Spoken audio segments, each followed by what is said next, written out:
आश्चर्य है, हमारे प्रत्येक वचन पर हुंकार कौन भर रहा था?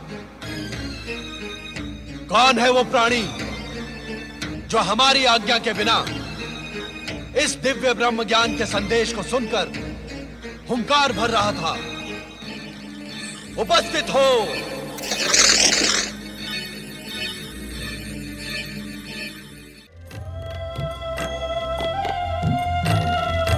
स्वामी, आपके संग रहने पर समय का पता ही नहीं चलता। गगन विहार करते करते पूरी रात्रि बीत गई। देवी पार्वती, पूर्व दिशा से उगने वाला आज का सूर्य आपके लिए ब्रह्म ज्ञान का महान संदेश लेकर आया है। तो क्या ब्रह्म ज्ञान मुझे आज ही मिलेगा? हाँ देवी, हमने निश्चय किया है कि इन्हीं हिममणित पर्वत श्रेणियों के एक हिम पाषाण कंदरा में हम तुम्हें वो ब्रह्म ज्ञान प्रदान करेंगे जिसे पाने की आकांक्षा में विगत कई दिनों से तुम्हारे हृदय में द्वंद्व चल रहा है।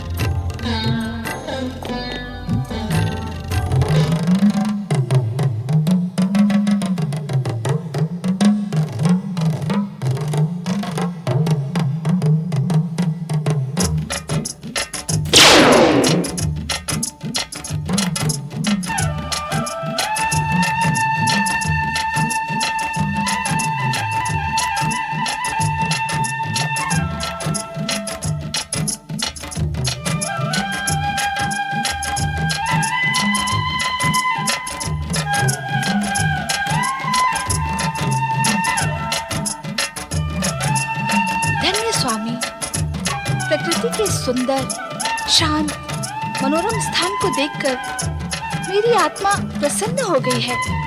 देवी पार्वती, ब्रह्म ज्ञान प्राप्त करने के उद्देश्य से तुम जिस गुफा में खड़ी हो, वो प्रकृति के गूढ़तम रहस्य से भी अधिक गूढ़ और रहस्यमयी है। इस सुंदर स्थान की ऐसी क्या विशेषता है स्वामी? इस स्थान का रहस्य आज से पूर्व किसी के सामने उल्लेखित नहीं किया गया है। हमारे अतिरिक्त इस समस्त संसार में सर्वप्रथम तुम इस स्थान में उपस्थित होकर यहाँ का रहस्य ज्ञात कर रही हो। उस रहस्य को ज्ञात करने के लिए मैं उद्विग्न हो रही हूँ स्वामी। तुम्हारी उद्विग्नता स्वाभाविक है पार्वती। पर्वतराज हिमालय के अत्यंत कठिन, गूढ़ तथा हिम से ढके मार्गों में स्थित यह पवित्र गुफा अमरेश्वर के रूप में हमारा अत्यंत रहस्यमयी एकांत निवास स्थान है। ये आप क्या कह रहे हैं स्वामी? हम सत्य कह रहे हैं देवी पार्वती। हमारे अतिरिक्त किसी भी जीवात्मा को अब तक यहाँ आने का विधान नहीं था।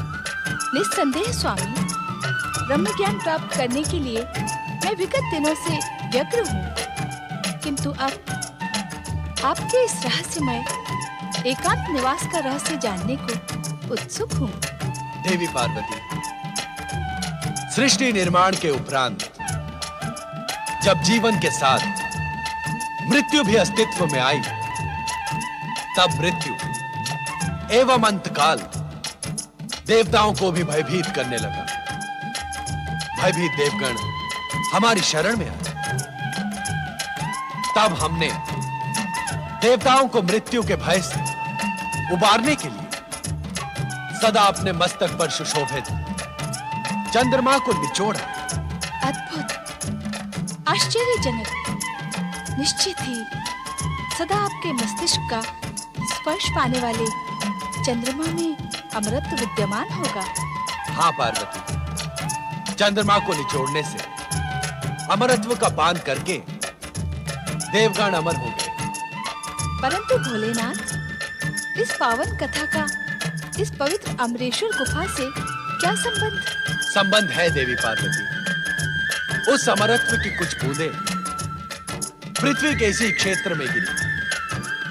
उन्हीं से अमरेश्वर की अमर गंगा अथवा अमरावती नदी बहने की। अर्थात पतित पावनी अमरावती का प्रारंभ इसी स्थान से होता है।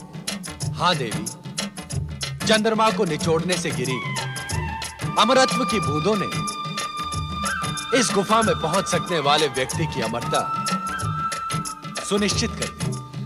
अर्थात इस गुफा तक पहुंचने वाला व्यक्ति अमरता को प्राप्त कर लेगा। निश्चित।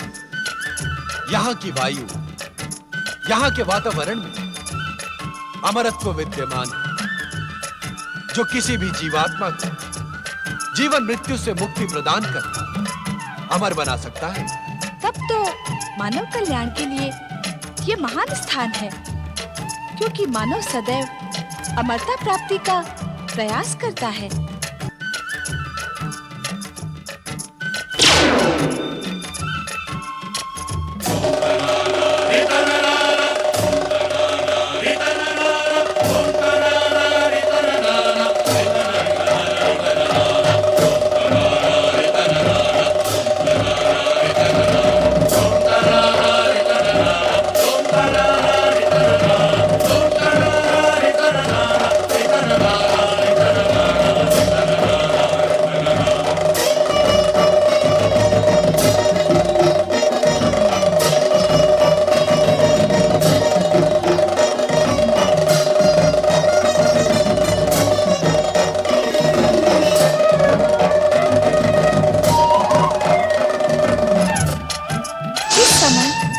डमरूनाथ क्यों स्वामी?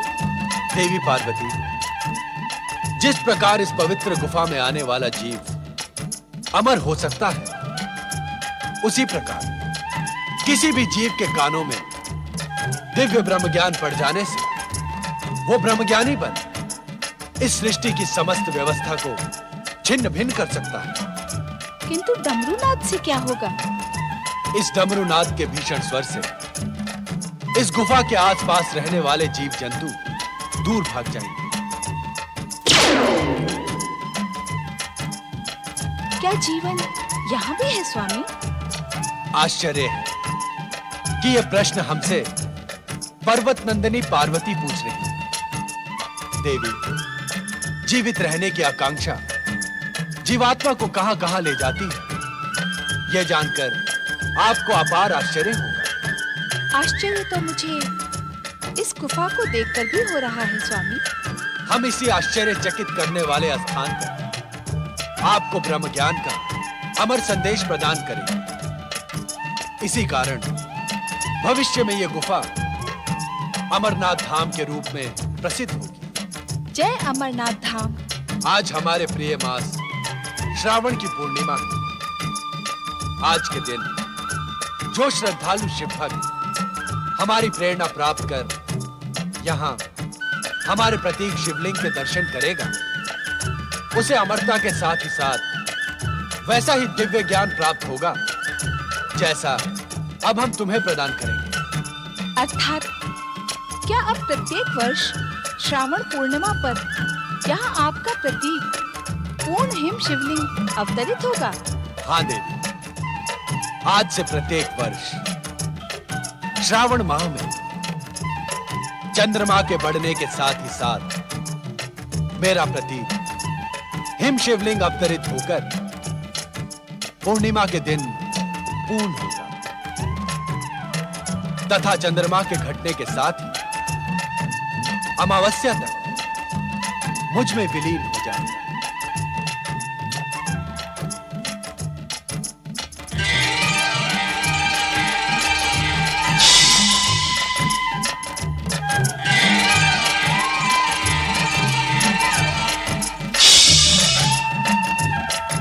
देवी, इस आसन पर विराजमान हो जाओ।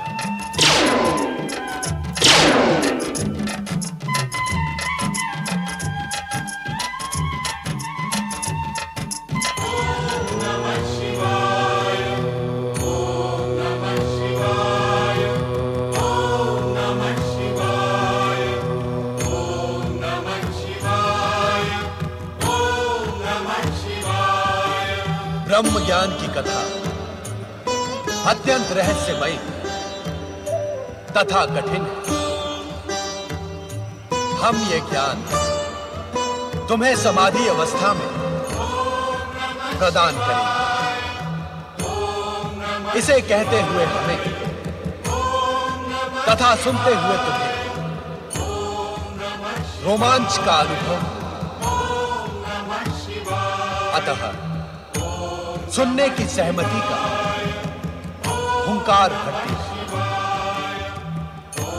जिससे हमें यह ज्ञात रहे कि तुम ध्यान से ब्रह्म कथा सुन रही हो। जो आज्ञा।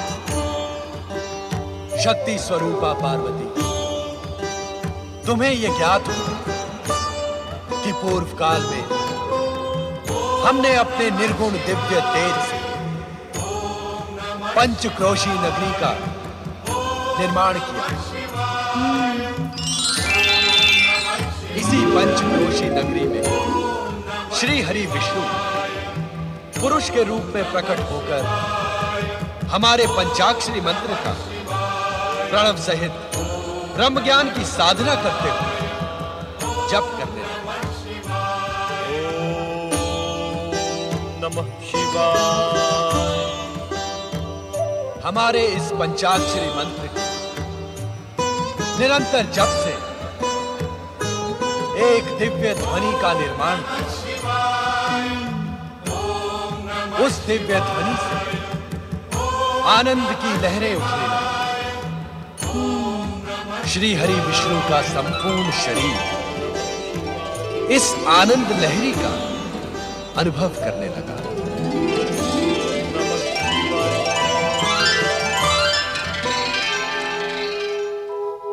उनके शरीर से पवित्र ओमकारमय ध्वनि निकला।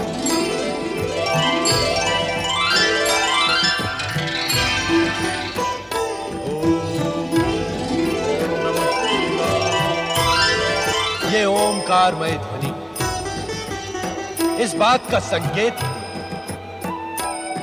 कि परम पुरुष श्री हरि विष्णु को ब्रह्म ज्ञान का साक्षात्कार होने लगा था। यह ब्रह्म ज्ञान शिव का स्वरूप है। जो जीवात्मा मुझ परमात्मा स्वरूप के इस ब्रह्म ज्ञान को अपने हृदय में स्थित देख लेते, वो साक्षात हमें अर्थात शिव तत्व को प्राप्त कर लेते। देवी पार्वती लोक कल्याण तथा निरंतर शिव भक्ति में प्रयत्नशील शुद्ध आत्माओं, निर्मल मन और सात्विक बुद्धि वालों को शीघ्र ही शिव तत्व की प्राप्ति हो जाती है।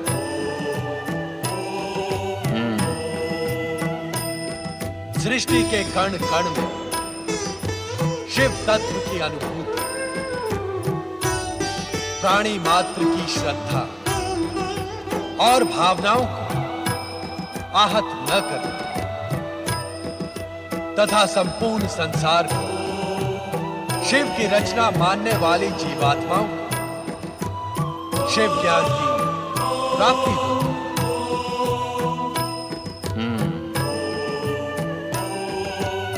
अपने को श्रेष्ठ और दूसरे को निकृष्ट न मानना,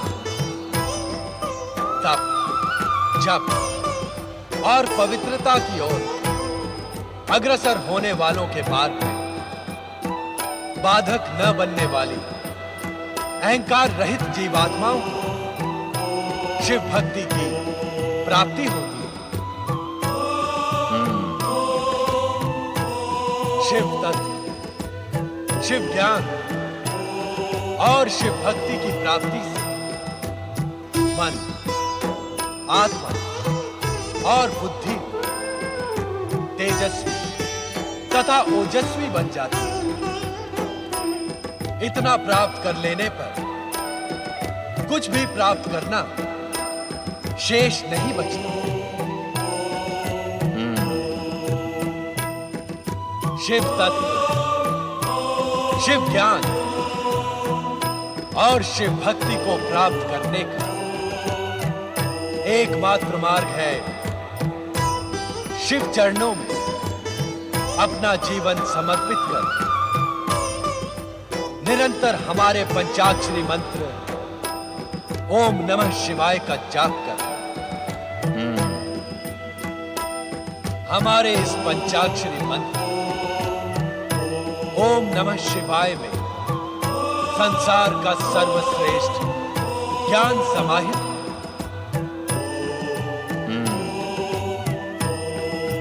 ओम अग्र पूजा को समर्पित त्रिदेवों का प्रतीक आदि स्वर शिव जीवन के कल्याण का स्वरूप है तथा उस कल्याण रूपी शिव स्वरूप नमन ब्रह्म रूपी शिव को प्राप्त करने का सर्वोत्तम उपाय है। यही ब्रह्म ज्ञान का सत्य है, यही शिव की सुंदर रचना है। मेरे द्वारा प्रकट सत्यम शिवम और सुंदरम से युक्त यह ब्रह्म ज्ञान उन्हीं महाभागों को प्राप्त होता है जो मेरे स्वरूप में अगाध श्रद्धा रखते हैं। मेरी आज्ञा अनुसार धर्म मार्ग पर चलने वाले प्राणी मेरी ही कृपा से मल एवं माया से मुक्त होकर मेरे परमानंद सच्चिदानंद स्वरूप में लीन हो जाते हैं। स्वयं मेरे द्वारा रचित एवं कहे गए इस दिव्य ज्ञान को प्राप्त ज्ञानी इस ज्ञान के प्रकाश रूपी अग्नि से अपने कर्म में शरीर को क्षण भर में जलाकर मेरी कृपा से कर्म बंधन से छुटकारा पाकर मोक्ष को प्राप्त कर लेते हैं।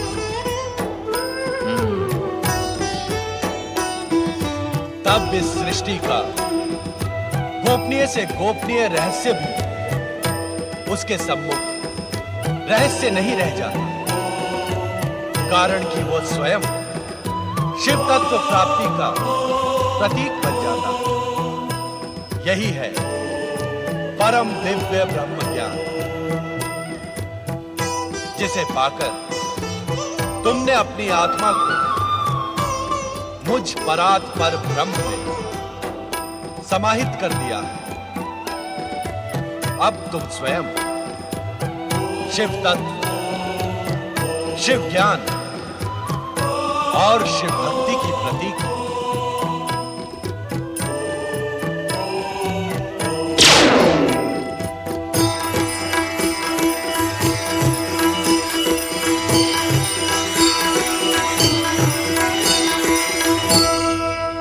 परंतु देवी पार्वती ब्रह्म ज्ञान प्राप्त कर सकें इससे पूर्व ही निद्रा मग्न हो जाती है और उनके स्थान पर श्रापित कबूतर रूपी धौम्य ब्रह्म ज्ञानी हो जाता है। कबूतर रूपी धौम्य को ब्रह्म ज्ञान की प्राप्ति हुई, ये भी विधि का ही विधान था। माता पार्वती को सुअवसर मिलने के पश्चात भी ब्रह्म ज्ञान का ज्ञान न होना भी संभवतः शिवलीला का ही अंग था। ये भी अटल सत्य ही है कि इस संसार में जो कुछ भी घटित होता है वो महेश्वर शिव की इच्छा से ही होता है। ब्रह्म ज्ञान का ज्ञान देने के पश्चात कल्याणकारी शिव जब हिम शिवलिंग से बाहर पधारे तो देवी पार्वती को निद्रामग्न देखकर चकित रह गए।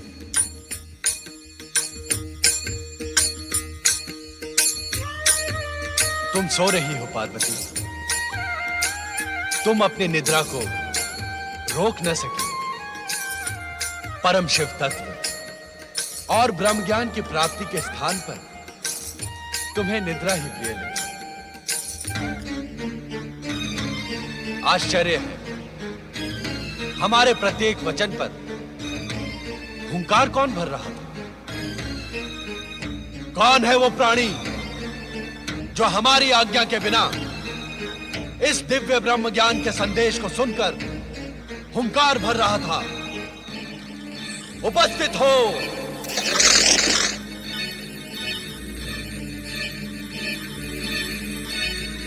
महादेव जी, आपकी आज्ञा के बिना तीनों लोकों में एक कण भी इधर से उधर नहीं होता। मुझे आपके डमरूनाद द्वारा इस स्थान पर पहुंचने का संदेश मिला।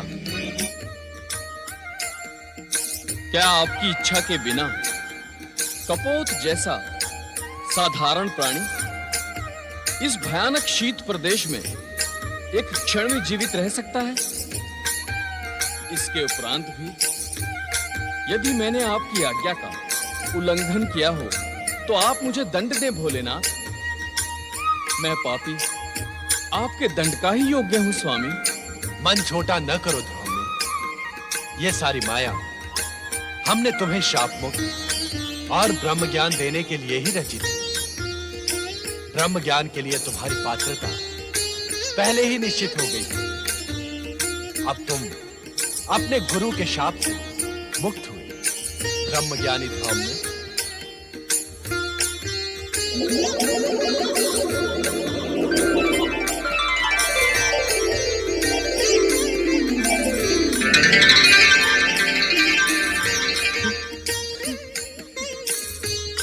भोलेनाथ, भोलेनाथ, आप कृपा निधान हैं, दया के सागर हैं।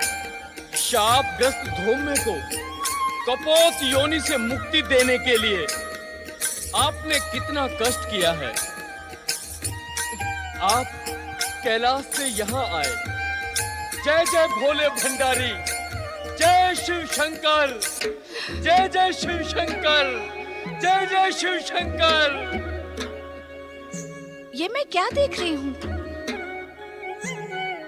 डमरूनाद के उपरांत भी इस गुफा में ये युवा ऋषि कैसे प्रकट हो गए? माता, मैं और ऋषि का शिष्य ध्रुव हूँ। भोलेनाथ की प्रेरणा से ही यहाँ उपस्थित हुआ हूँ। भोलेनाथ की प्रेरणा? हाँ माता, मैं शापग्रस्त ध्रुव कपोत बनन आकाश में उड़ रहा था। तभी मुझे भोलेनाथ के डमरूनाद द्वारा इस स्थान पर पहुंचने का आदेश मिला।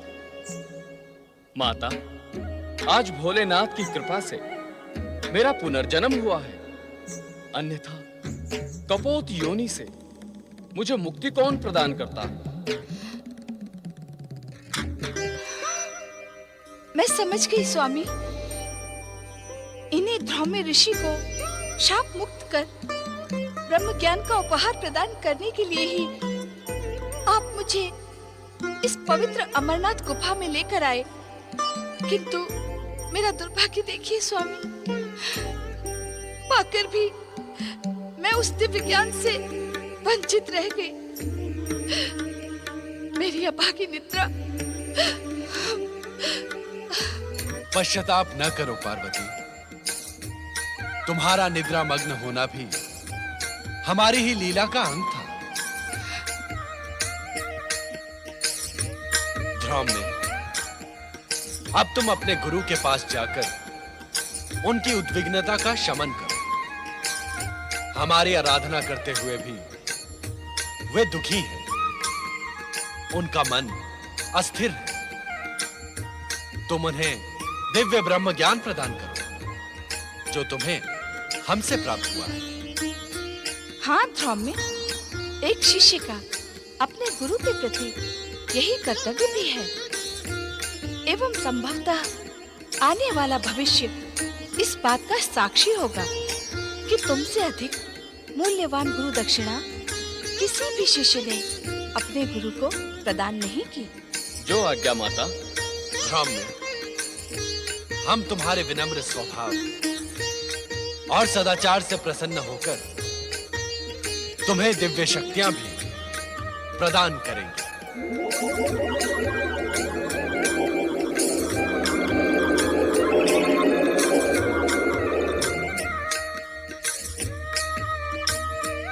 मैं आपकी इस महान कृपा के योग्य नहीं था भोलेनाथ।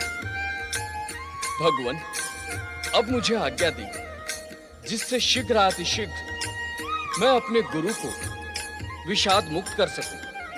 ओम नमः शिवाय। स्वामी, क्या मैं अब भी ब्रह्म ज्ञान से वंचित रहूंगी? धैर्य रखो देवी, समय आने पर इस प्रश्न का उत्तर तुम्हें अवश्य मिल जाएगा। अपने मन की उद्विग्नता का शमन करो देवी। तुम्हारे मन में जो प्रश्न जन्म ले रहे हैं उनका निसंकोच उल्लेख करो। स्वामी, ये अमरनाथ गुफा आपके ब्रह्म ज्ञान प्रदान करने से ब्रह्म भूमि बन गई है।